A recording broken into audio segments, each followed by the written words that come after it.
Bismillahirrahmanirrahim. Assalamualaikum warahmatullahi wabarakatuh. Waalaikumsalam warahmatullahi wabarakatuh. Bismillah, alhamdulillah. Alladzi anzala minas samaa'i ma'an lakum minhu syarab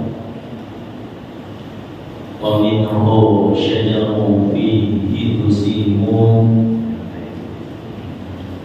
Asyhadu an la ilaha illallah wahdahu la syarika lahu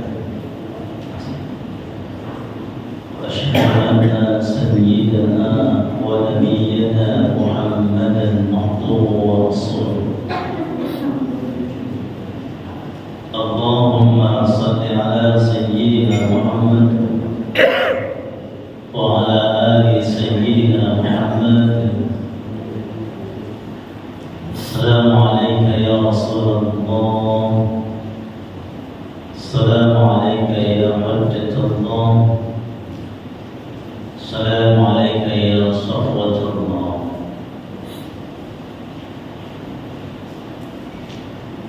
Berjumpa kembali dalam keadaan sehat walafiat pada rutinitas taklim Ahad subuh, tentu dengan harapan ampunan, rahmat dan keberkahan rezeki dari Allah Subhanahu wa taala. Shalawat dan salam tercurah dan terlimpah pada junjungan kita Nabi besar Muhammad sallallahu alaihi wasallam, juga kepada keluarganya dan sahabat-sahabatnya. Mudah-mudahan kita sebagai pecintanya selamat dunia dan akhirat. Bapak Ibu yang dirahmati Allah Subhanahu wa taala, kita sering mendengar ayat berjenjang seperti Atiullah wa atiur Rasul, Atiullah wa atiur Rasul. Maksud ayat itu adalah mentaati Rasul sama dengan mentaati Allah. Manifestasi taat kepada Allah adalah taatilah Rasulullah. An-Nisa 80, Allah Subhanahu wa taala berfirman, "Man yuti'ir Rasul faqad ata'a Allah." Barang siapa yang taat kepada Rasul, maka sesungguhnya dia telah taat kepada Allah. Jadi ayat-ayat berjenjang ini melalui pintu masuknya Atiullah wa atiur Rasul, untuk sampai kepada Allah maka taatilah Rasulullah. Lain ayat, ada lagi ayat yang berjenjang, ayat yang bertingkat Atiullah wa atiur Rasul wa ulil amri minkum. Maksud ayat ini adalah perwujudan taat kepada Rasul, maka taatilah ulil amri minkum. Ulil amri yang terpilih, ulil amri yang mendapat SK dari Rasulullah Muhammad sallallahu alaihi wasallam. Jadi tidak akan pernah sampai kepada Rasul tanpa melalui pintunya, yaitu ulil amri. Taat kepada ulil amri sama dengan taat kepada Rasul. Taat kepada Rasul sama dengan taat kepada Allah Subhanahu wa taala. Jadi ujuk-ujuk langsung kepada Allah, karena Allah adalah puncaknya. Allah adalah Maha yang tertinggi, Maha kuasa, Maha agung, maka tidak akan pernah bisa sampai ke puncaknya tanpa melalui pintu masuknya. Kita sering mendengar doa yang sudah akrab di telinga kita, Allahumma barik lana fi Rajab wa Sa'ban wa balighna Ramadan. Doa ini berjenjang, doa ini bertingkat untuk sampai kepada keagungan Ramadan. Jangan pernah berharap kalau kita tidak memuliakan Rajab dan Sa'ban.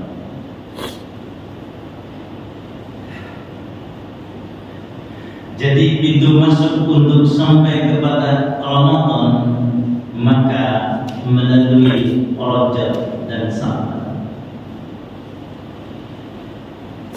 Rajab bulan Allah kata Nabi, Sya'ban bulanku kata Nabi, Ramadan bulan umatku.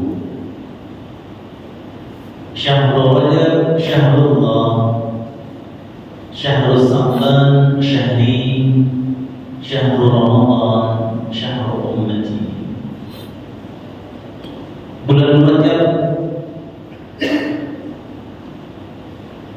perbanyak istighfar. Bulan Sa'ban perbanyak sholawat, karena kita siap-siap akan mendapatkan keberkahan Ramadan. Jangan pernah berharap dapat keberkahan Ramadan tanpa kita bertaubat kepada Allah dan tanpa kita meneladani Rasulullah. Keutamaan Rajab adalah ampunan Allah melalui istighfar kita, melalui taubat kita. Keutamaan Sa'ban adalah mendapatkan keberkahan dari Rasul melalui salawat kepadanya, dan siap-siap kita akan mendapat keberkahan Ramadan melalui Lailatul Qadar. Jadi jangan berharap dapat keberkahan Ramadan tanpa memuliakan Rajab dan Sa'ban. Banyak ayat-ayat Quran yang berjenjang. Dalam surat An-Nisa pada ayat yang ke-36 Allah Subhanahu wa taala berfirman, A'udzu billahi minasy syaithanir rajim. Bismillahirrahmanirrahim. Wa'budullaha wa la tusyriku bihi syai'an wa bil walidayni ihsana وَبِذِي الْقُرْبَى وَالْيَتَامَى وَالْمَسَاكِينِ وَالْجَارِ ذِي الْقُرْبَى وَالْجَارِ الْجُنُبِ وَالصَّاحِبِ بِالْجَنبِ وَابْنِ السَّبِيلِ وَمَا مَلَكَتْ أَيْمَانُكُمْ إِنَّ اللَّهَ لَا يُحِبُّ مَنْ كَانَ مُخْتَالًا فَخُورًا. Wa'budullah bisa artinya sembahlah Allah, bisa artinya mengabdilah pada Allah, karena kata abdi diambil dari kata abad. Wa'budu mengabdilah, wa'budu beribadahlah. Kata ibadah pun diambil dari kata abad. abada ya'budu abadan fahuwa amidun wa daka ma'budun wa'bud la ta'bud. Saya menggunakan arti yang lebih kontekstual. Wa'budullah, beribadahlah kamu kepada Allah, atau mengambillah kamu kepada Allah. Wa la tusyriku bihi syai'an, dan janganlah kamu menyekutukan Allah dengan sesuatu. Kita kalau sudah mendengar kata syirik, yang masuk ke otak kita adalah nyembah patung. Syirik yang masuk kepada kita adalah menyembah berhala. Enggak salah, tapi rasanya enggak bakalan kita nyembah patung, enggak bakalan kita nyembah berhala.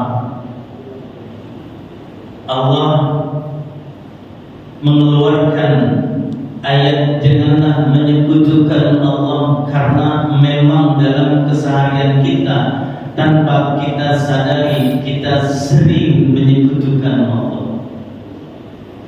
Bukan dalam bentuk nyembah patung, bukan dalam bentuk nyembah berhala, dan rasa-rasanya kita tidak akan pernah melakukan itu. Tapi ada syirik dalam bentuk yang lain. Menyekutukan Allah artinya menduakan Allah. Menyekutukan Allah artinya selain Allah ada Tuhan-Tuhan yang lain. Menyekutukan Allah artinya ada tujuan-tujuan yang lain selain Allah.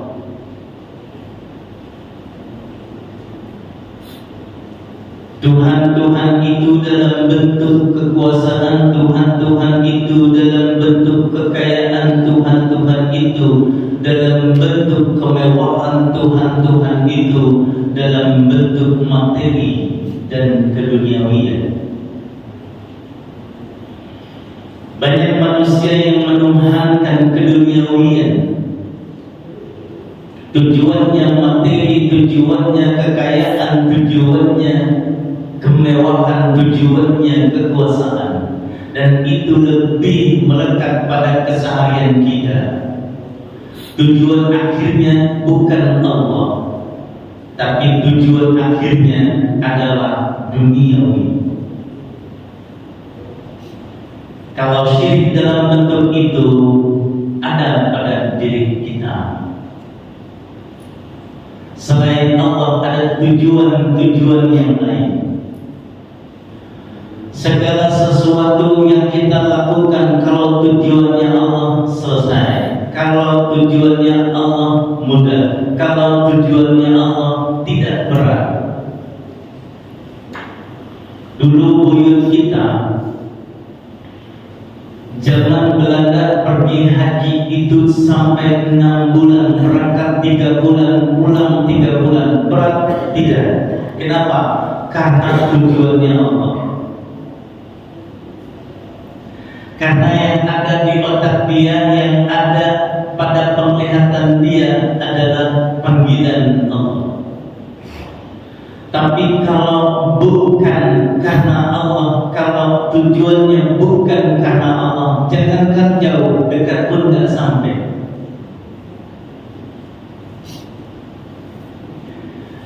Dekat gak sampai, Pak. Karena ibadahnya bukan karena Allah, melainkan karena si A, si B, si C. Ibadahnya karena posisinya, karena kapasitasnya. Tapi kalau tujuannya karena Allah, selesai. Mau jauh, mau dekat, mau hujan, mau panas, mau gerimis, berangkat.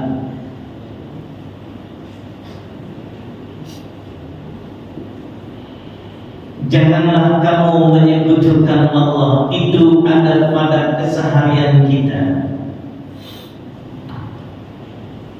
Yang sedang viral itu sekarang anak pejabat yang melakukan tindakan kekerasan. Itu mah di luar kemanusiaan. Bapak ibu sudah tahu, nggak perlu saya sebut namanya, anaknya.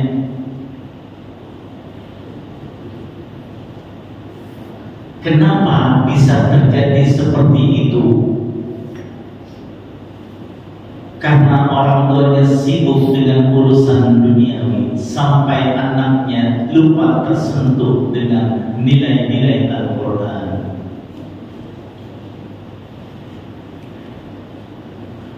Saya melihat videonya yang viral, nggak kuat Pak.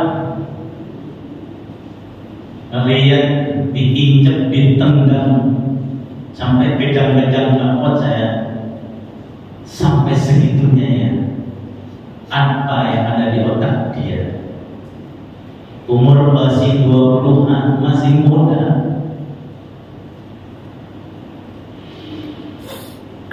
Kenapa? Lantaran yang dikejar adalah materi.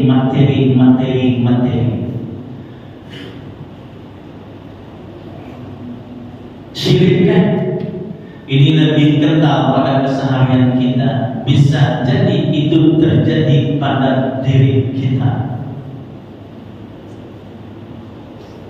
Jadi kalau menyekutukan Allah dalam bentuk nyembah patung, nyembah berhala, rasa-rasanya mah enggak kita lakukan. Tapi ketika kita lebih mementingkan duniawi ketimbang mementingkan akhirat, itu melekat pada keseharian kita. Kemudian ayat selanjutnya kata Allah, wa bil walidaini ihsana wa'budullah wa la tusyriku bihi syai'an wa bil walidaini ihsana. Ini ayat berjenjang, ini ayat bertingkat. Perhatikan ayatnya. Yang pertama Allah, kemudian yang kedua orang tua. Dalam Allah menempatkan posisi kedua orang tua setelah dirinya. Berdasarkan surat An-Nisa pada ayat yang ke-36, maksudnya jangan pernah berharap mendapat ridho Allah tanpa melalui ridho kedua orang tua. Mengabdilah kamu kepada Allah dan mengabdilah kamu kepada kedua orang tuamu. Maksud berikutnya adalah perwujudan mengabdi kepada Allah, maka mengabdi kepada kedua orang tuamu. Sama kayak tadi, atiullah wa atiur rasul. Perwujudan taat kepada Allah, maka taatilah Rasulullah.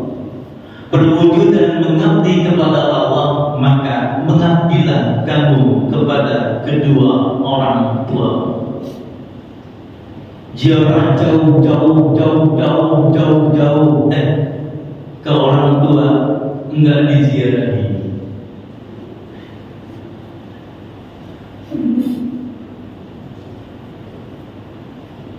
Ziarah ke sunan, ziarah ke wali, orang tuanya dilewatin.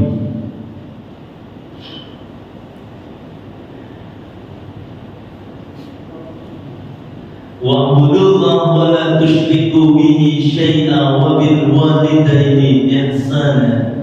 Perhatikan ketika Allah berfirman,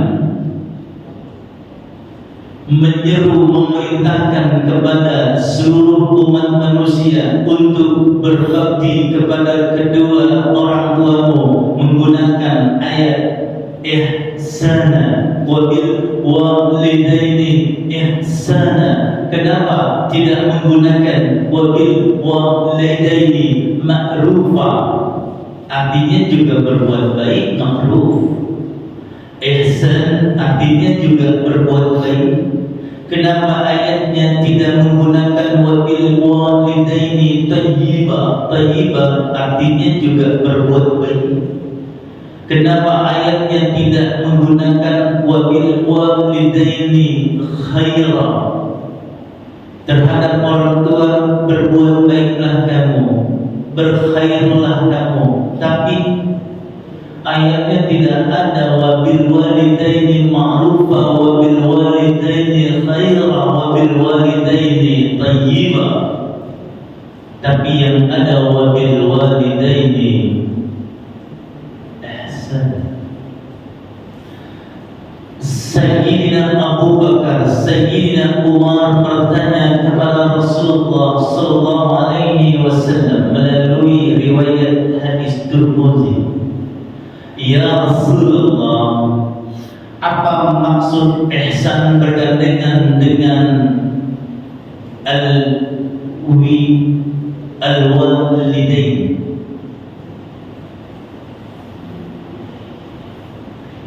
Bagaimana sih bentuk ihsanan dalam keseharian, bentuknya, wujudnya, manifestasinya, aplikasinya, realisasinya? Itu seperti apa?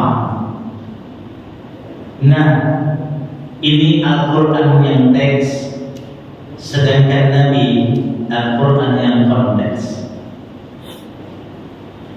Ini Al-Quran dalam bentuk huruf-huruf, sedangkan Nabi Al-Quran dalam bentuk perbuatan. Makanya Nabi adalah Al-Quran berjalan. Sahabat-sahabat Nabi adalah Al-Quran yang berjalan. Nabi adalah Al-Quran yang hidup. Sahabat Nabi adalah Al-Quran yang hidup setelah Nabi. Tapi umumnya kita beragama sebatas pada Al-Quran yang teks. Kita beragama sebatas simbol-simbol agama, sebatas jubah-jubah agama, sebatas bahasa-bahasa agama.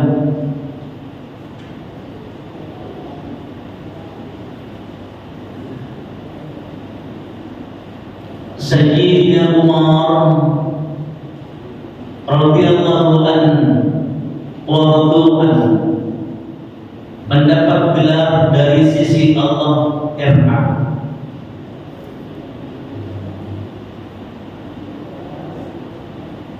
Dia Al-Quran yang berjalan, pemberani, dirinya murah di hadapan Nabi. Kemana Nabi berjalan, kemana saja Nabi pergi, beliau selalu mengawalnya. Kenapa? Keselamatan Nabi lebih utama daripada keselamatan dirinya. Tuh moto Sayyidina Umar, berani, singa padang pasir.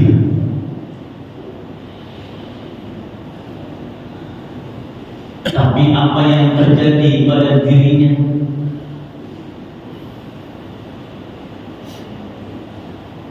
Ternyata dirinya syahid, syuhada. Dia dibunuh oleh orang yang ahli Quran, tapi sebatas teks. Dia dibunuh orang yang ahli ibadah, tapi sebatas hafalan dan bacaan. Dia dibunuh oleh orang yang ahli sujud. Siapa yang membunuh Sayyidina Umar adalah Abu Lu'lu. Dia tidak tahu Sayyidina Umar adalah Al-Quran yang berjalan. Tapi Abu Lu'lu' lebih mengutamakan Al-Quran yang teks daripada Al-Quran yang konteks. Abu Lu'lu' nggak tahu bahwa Sayyidina Umar adalah Al-Quran yang hidup, tapi dia lebih menjunjung tinggi Al-Quran yang mati dalam bentuk teks.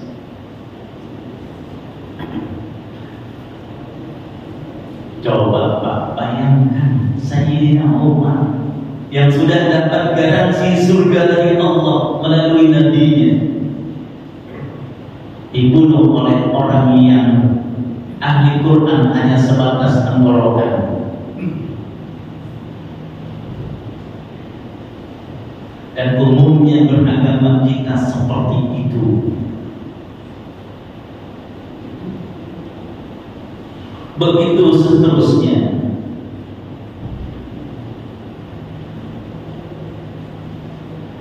Bagaimana manifestasi daripada ihsan? Kok dalam Al-Quran selalu wabil walidaini bergandengan dengan ihsan? Sahabat Nabi bertanya, ya Rasulullah, orang yang mendapat garansi jaminan surga dari Allah bertanya kepada orang yang memang dapat SK dari Allah untuk menerangkan agama. Ya Rasulullah, bagaimana bentuk ihsan? Kata Nabi, bentuk ihsan terhadap kedua orang tua yang pertama, janganlah kamu jadikan kedua orang tuamu sebagai budak. Umumnya kita menjadikan kedua orang tua sebagai budak. Saat kita kecil, tugas dan tanggung jawab untuk menafkahkan putra putrinya. Tapi saat orang tua kita sudah lansia, kita sudah mandiri, maka tugas kita untuk ihsan. Jangan jadikan orang tua sebagai budak. Yang belanja emaknya, yang masak emaknya, yang menyembuhkan emaknya. Kita hanya bawa oleh-oleh, sedangkan emak kita disuruh masak.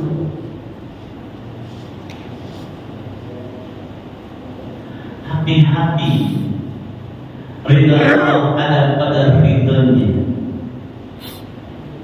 Kemudian yang kedua, kata Nabi, ihsanan kepada kedua orang tua adalah janganlah sampai mereka minta kebutuhan mereka.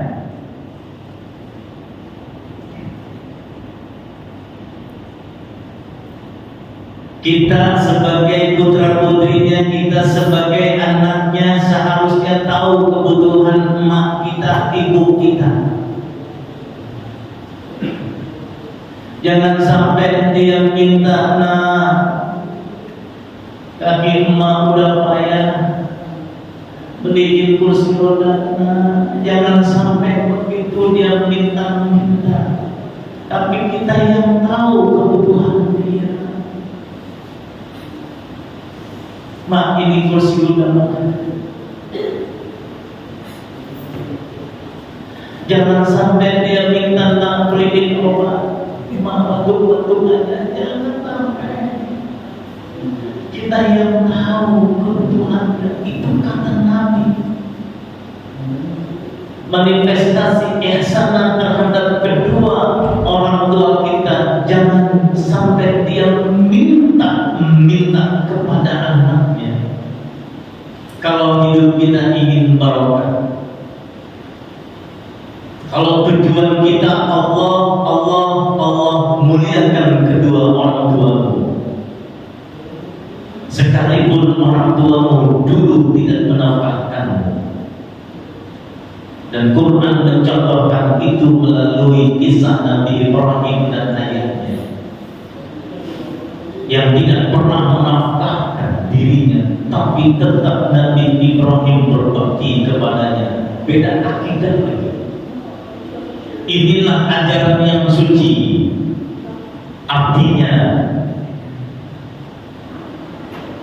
menjunjung tinggi moral, menjunjung tinggi hak.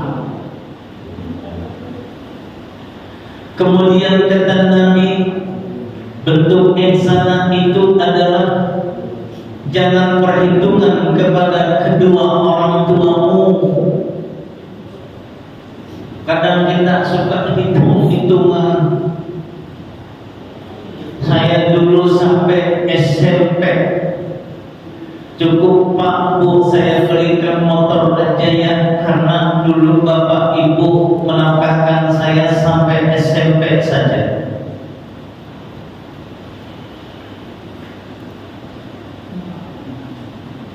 Saya dulu dinafkahkan sampai SMA. Ini mobil buat Bapak, karena Bapak dulu menafkahkan saya sampai SMA. Kata Nabi, jangan hitung-hitungan. Kalau ingin mendapat ridha Allah, kalau ingin mendapat keberkahan dari Allah Subhanahu wa Ta'ala,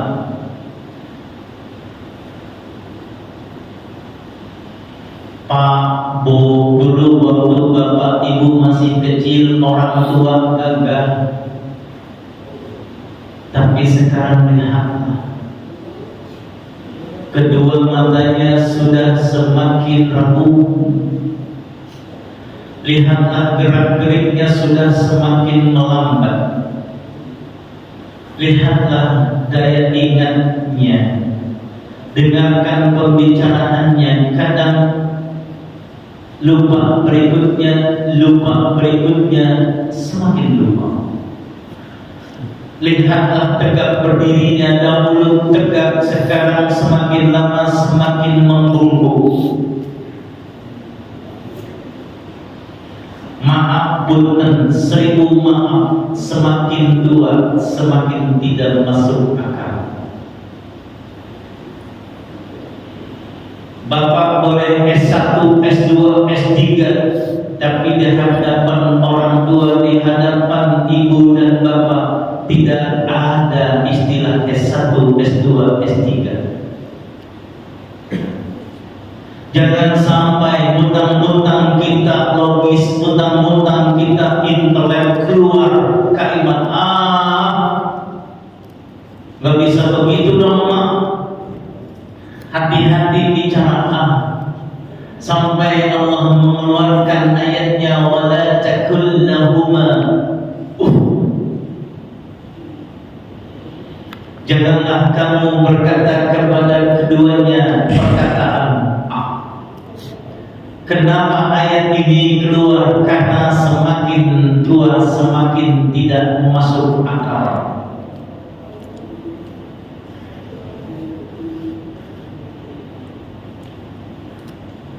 Perhatikan ya. Dan jangan sampai kita membangkangnya. Quran mengajarkan ketika ibu merintahkan, jawabnya sami'na wa ata'na. Jangan ada masa begitu sih Pak? Jangan. Pak, masa begitu Pak? Jangan. Baik Pak. Baik Pak. Ini Quran, kalau mau pakai Quran, kepada siapa aku harus berbakti ya Rasulullah? Ibuku. Kepada siapa lagi? Ibuku. Kepada siapa lagi? Ibumu. Kepada siapa lagi? Ayahmu. Apa sih maksud hadis itu? Bapak Ibu yang dirahmati Allah Subhanahu wa Ta'ala, setiap kita, setiap diri kita pasti punya kesulitan demi kesulitan, punya problem demi problem.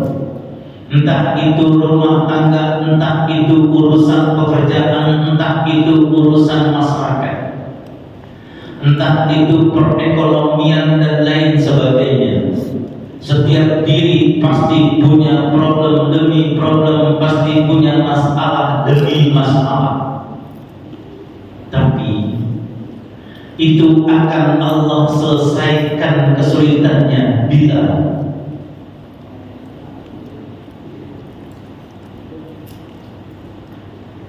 ibumu.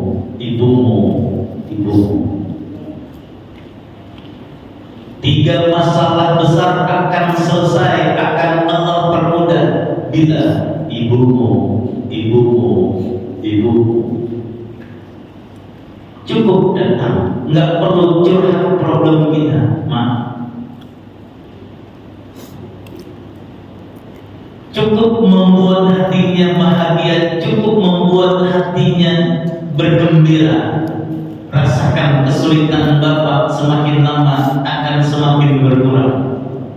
Ya Allah, melalui wasilah ibuku, melalui wasilah kedua orang tuaku, semoga urusanku mendapatkan kemudahan dari sisi Allah. Maha tahu itu.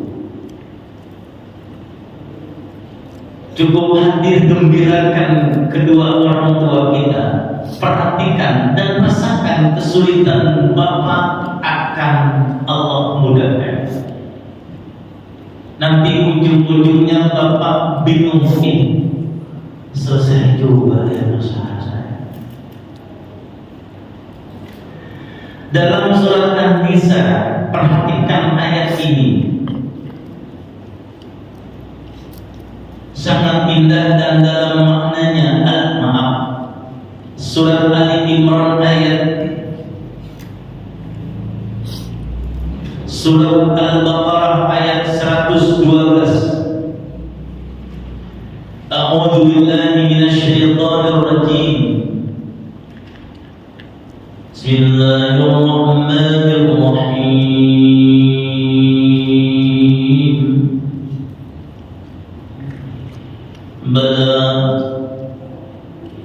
Bala man aslama wajhahu lillahi wa huwa muhsin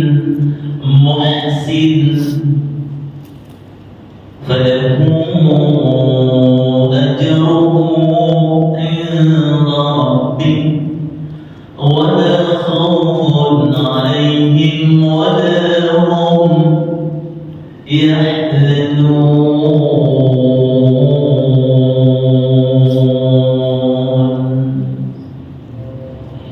Kata Allah, man aslam, barang siapa yang memasrahkan diri kepada Allah, wajhahu lillah, barang siapa yang berserah diri kepada Allah Subhanahu wa ta'ala, wa huwa muhsin, sedangkan dia orang yang berbuat ihsan. Ihsan itu perbuatan, orangnya disebut muhsin. Nifaq itu perbuatan, orangnya disebut munafik. Aslam itu perbuatan, orangnya disebut muslim. Iman itu perbuatan, orangnya disebut mukmin. Islam itu perbuatan, orangnya disebut saleh atau muslihun. Kata Allah, man aslam, barang siapa yang memasrahkan diri wajhahu lillah, kepada Allah, wa huwa muhsin, sedangkan dia berbuat ihsan. Ihsan itu yang tadi, tidak menjadikan orang tua sebagai budak, tidak menjadikan orang tua sebagai peminta-minta, dan tidak perhitungan kepada kedua orang tua. Kata Allah apa? Falahu ajruhu inna rabbih, maka baginya Allah berikan balasan dari sisi Tuhan mereka. Apa? Wala khaufun alaihim wala hum yahdadun, jangan takut, jangan bersedih hati. Rezekimu aku jamin, urusanmu aku selesaikan. Wala khawfun 'alaihim wala hum yahzanun.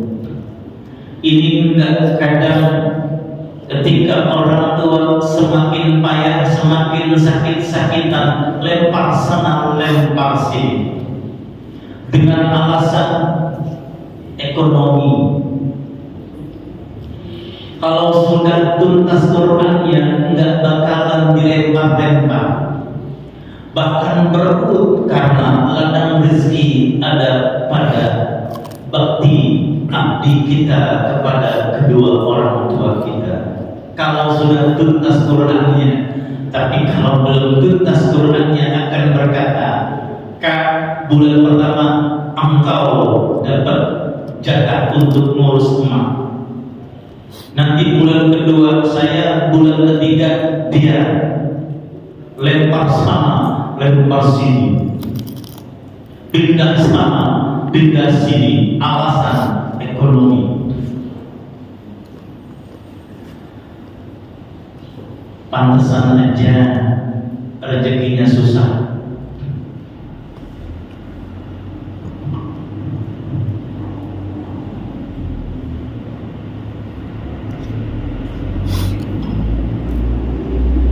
Pantesan aja masalahnya banyak. Jangankan 3 masalah yang pertama aja gak kelar-kelar, dia lupa ladang ampunan Allah ada pada ibu kita. Ibumu 3 masalah besar selesai bila mengembirakan ibunya.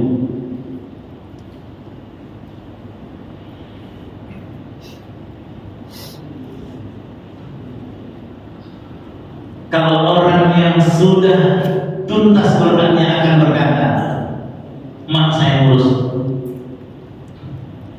mak saya ngurus.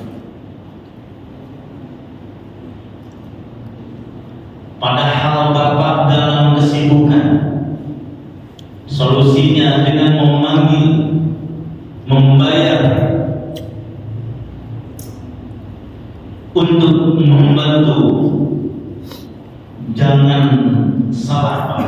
Itu rezekinya berlimpah. Kata Allah, wala khawfun 'alaihim wala hum yahzanun.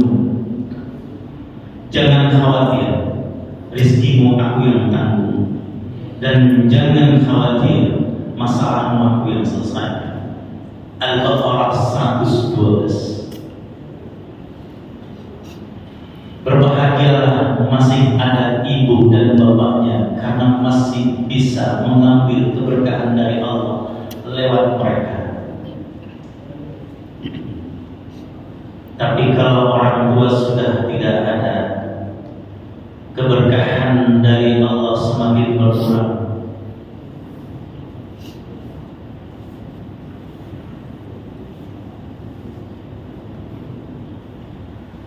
Kita pernah mendengarkan, Pak, ada terminologi birrul walidain.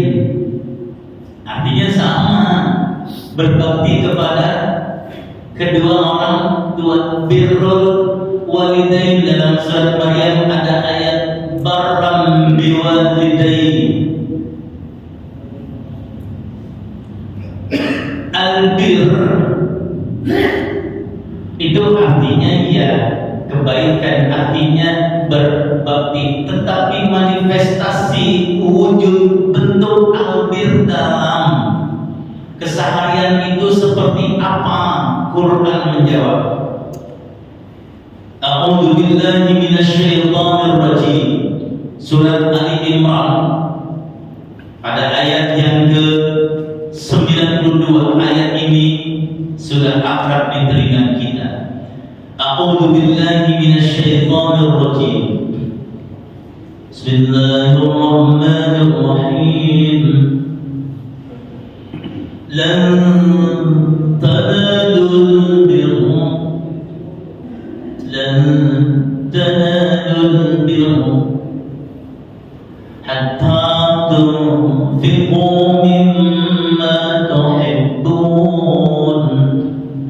وما تنفقوا من شيء فإن الله به عليم.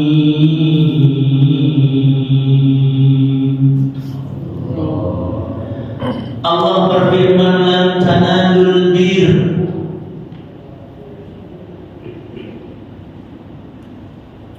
tidak,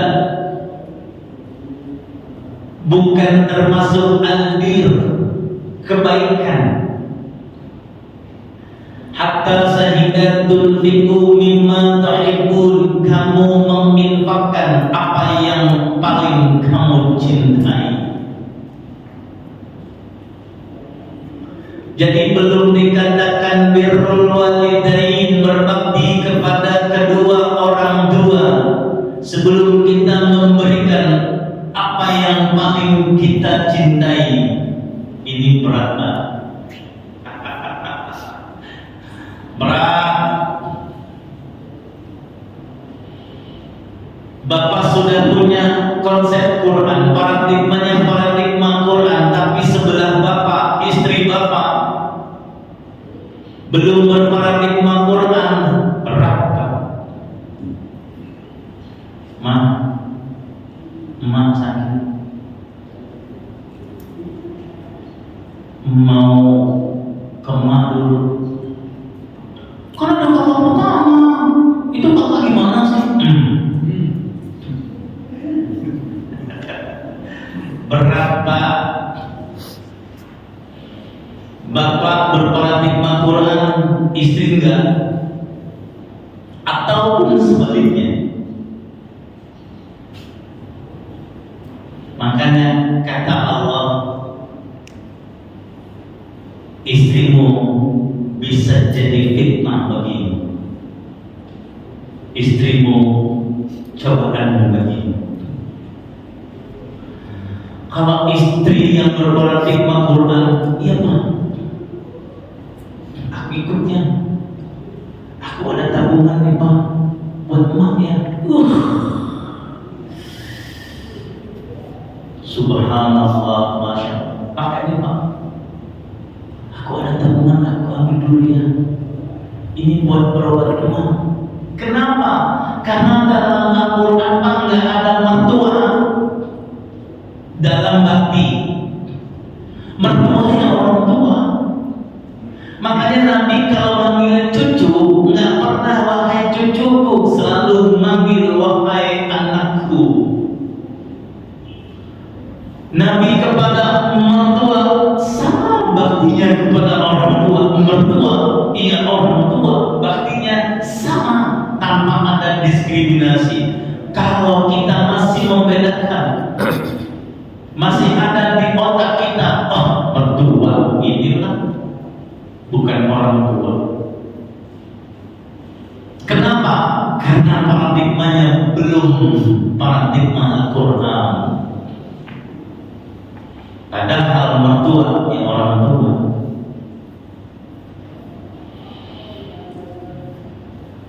Belum dikatakan birrul walidain, sehingga kita memberikan apa yang paling kita cintai kepada kedua orang tua kita. Saya punya murid Pak,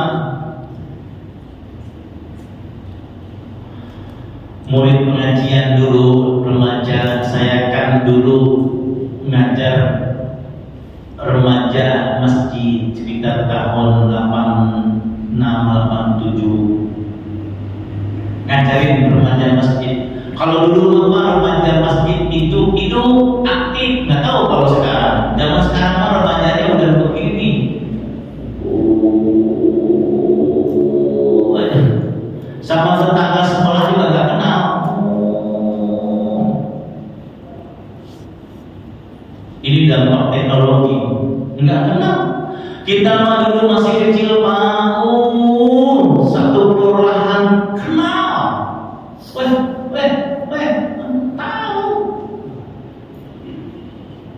Sama saudara sepupu tahu. Sekarang sama tetangga juga nggak kenal. Anak sekarang sama saudara sepupunya juga belum tentu kena anak sekarang.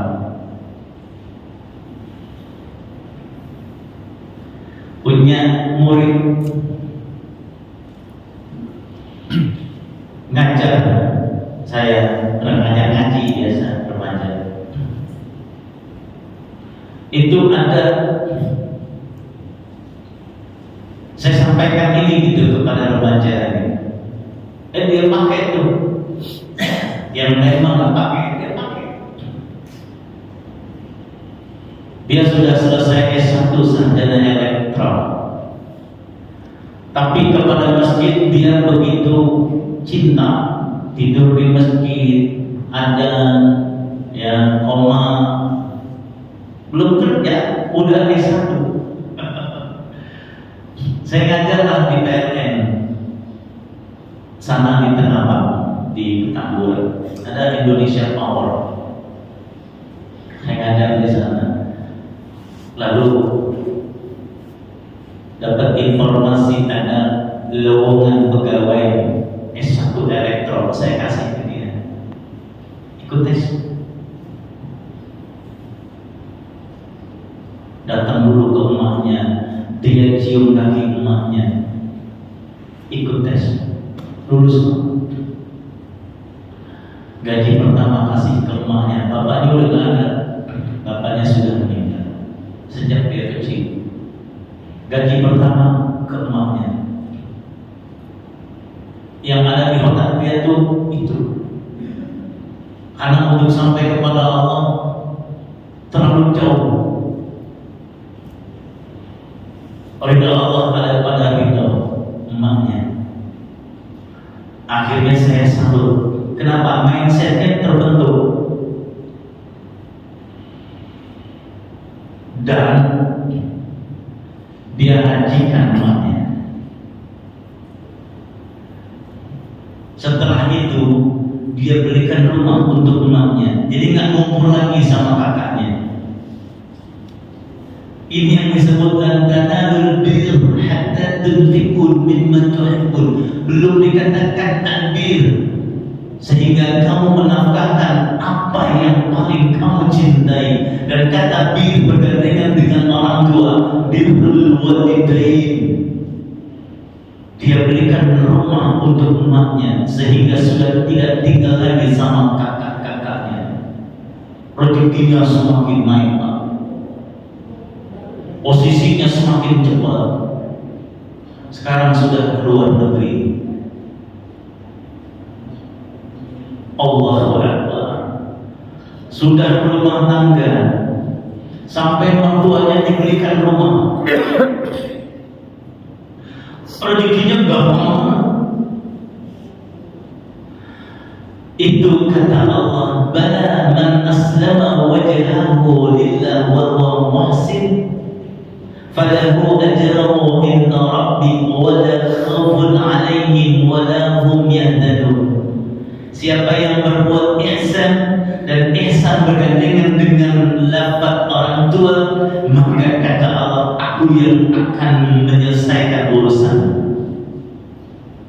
Ya Allah, subhanallah. Tapi saya miris, saya sedih, saya sangat-sangat prihatin. Ada di TV anak ngeplak emaknya, nggak dikasih motor, nggak dibeliin motor, emaknya dikeplak. Saya salut juga sama Deddy Corbuzier, disamperin sama Deddy Corbuzier. Itu anak yang ngeplak emaknya disamperin sama dia, diangkat sama dia. Ya Allah. Jadi Corbuzier walaupun begitu lumayan juga untuk pendalaman Islamnya, lumayan juga. Dia kan udah masuk Islam, lumayan juga.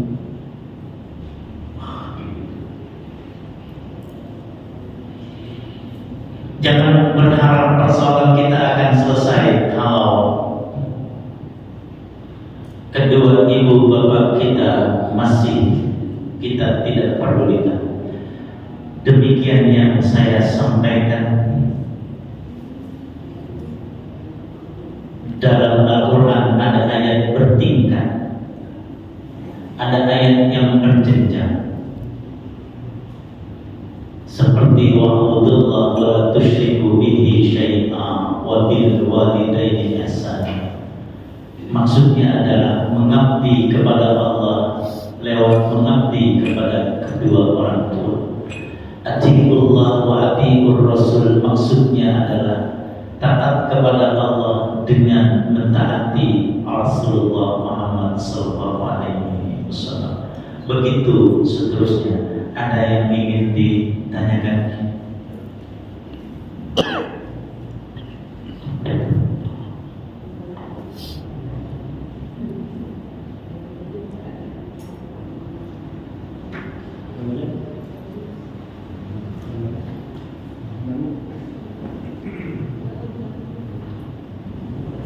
Tidak ada.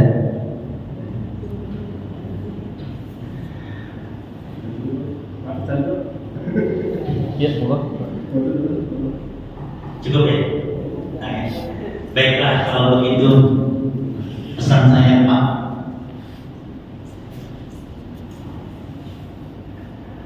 jangan jadikan emak sampai saya Pak ya.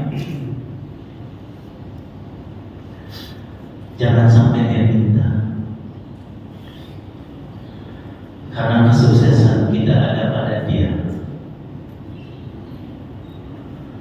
Melalui al-jannatu tahta aqdamil ummahat, itu bahasa biasa.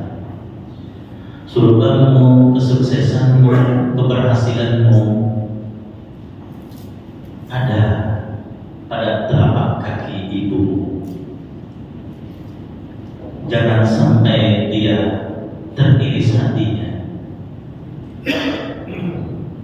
Kita banyak masalah karena kita menyakiti hati ibu kita. Bismillahirrahmanirrahim. Alhamdulillahirabbil alamin, hamdan na'imin, hamdan yuwafi ni'amahu wa yukafi manzilah. Ya Rabbana lakal hamdu kama yanbaghi li jalali wajhika al-karim wa 'azimi sultanik. Allahumma salli ala sayyidina Muhammad wa ala ali sayyidina Muhammad. Assalamu alayka ya Rasulullah. Assalamu alayka ya Habibullah. Assalamu alayka ya Adinullah, ya Sayyidina wa Maulana. Inna tawajjahna wa istashfa'na wa tawassalna bika ila Allah, wa qaddamnaka bayna yaday hajatina ya wajihan inda Allah, ishfa' lana inda Allah. Rabbi habli minas salihin, Rabbi habli min ladunka dhurriyatan thayyibah innaka sami'ud du'a. Rabbi ja'alni muqimas salati wa min dhurriyyati rabbana wa taqabbal du'a rabbana birri wa liwalidayya wa lil mu'minina yawma yaqumul hisab. Rabbana atina fid dunya hasanah wa fil akhirati hasanah wa qina adzabannar. Sallallahu ala sayyidina Muhammad wa ala alihi wa sahbihi wasallam. Subhana rabbika rabbil izzati amma yasifun. Wassalamu ala mursalin walhamdulillahi rabbil alamin. Subhanaka Allahumma wa bihamdika asyhadu an la ilaha illa anta astaghfiruka wa atubu ilaik. Walhamdulillahi rabbil alamin. Assalamualaikum warahmatullahi wabarakatuh. Waalaikumsalam. Udah masuk waktu syirik.